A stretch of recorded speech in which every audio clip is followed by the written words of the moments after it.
Big money in at West Brom. Sunderland go young, Blackburn go Nordic, and Birmingham's new owners get started. Here is the latest on the Championship transfer window.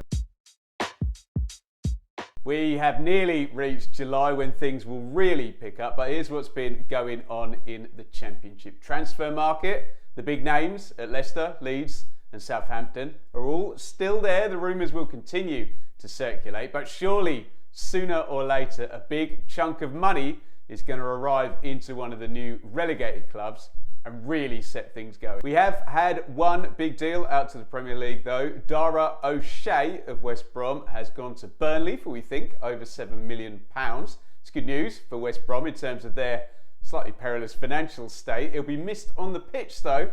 Don't expect too much of that cash to head back into the market though. Sunderland being as fun as ever. 3 more in, typically exotic and innovative. Hemir, a 19-year-old striker from Portugal. That area definitely needed freshening up. From Australia, Nectarios Triantis is a 20-year-old centre-half.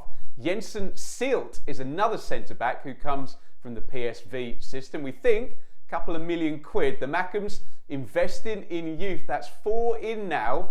Average age 19. Birmingham City have added to their attacking options. Tyler Roberts, well, he seems to have been around ages, but still only 24. Always seemed to have someone ahead of him at Leeds and ended up being shuffled around those forward positions. Kenny Fry is a bigger fish at Blues.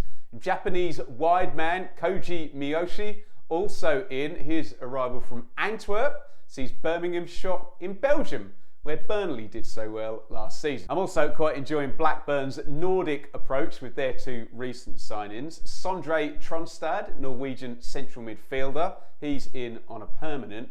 Arnor Sigurdsson sounds an exciting one. He's in for the season from CSKA Moscow. Can play wide either side, very highly rated as a young player, and he will hopefully help replace some of the output of Ben Brereton Diaz, who did so much off that left-hand side over the past few years for Rovers. A very quick and very big thank you to our new sign-ups over on Patreon to support my work here on the channel, get some extra content and the opportunity to join in our regular round table debates. Head over to patreon.com/Benjamin Bloom or click the link in Twitter. Plymouth are the first of the newly promoted gang to get going. It is Julio Pleguezuelo, 26-year-old Spanish defender in from the Dutch league. He comes in presumably to replace the now departed James Wilson. Played plenty for 20 in the Dutch top division, so should be good to slide across to the Championship if he can settle. Bit binary at the other 2 ex-League One sides. New contract for Ipswich boss McKenna.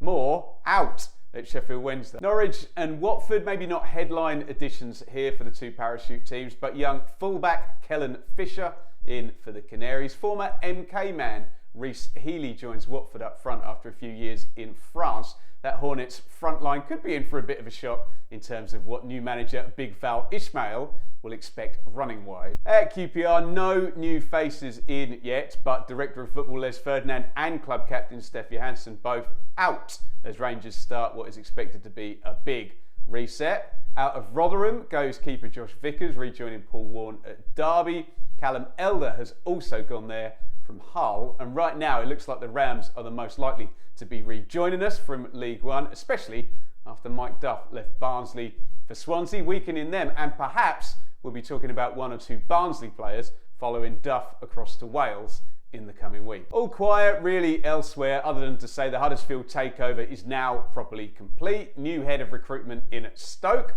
We want to get moving, and the Cardiff embargo has been eased, but they still won't be able to pay actual transfer fees until the January window. I'm sure things are going to ramp up nicely as we hit July next week. In the meantime, click up here to see my take on the new bosses at Leicester, Southampton and Swansea, and for my reaction to probably the biggest story of close season, as Sheffield Wednesday surprisingly parted company with manager Darren Moore.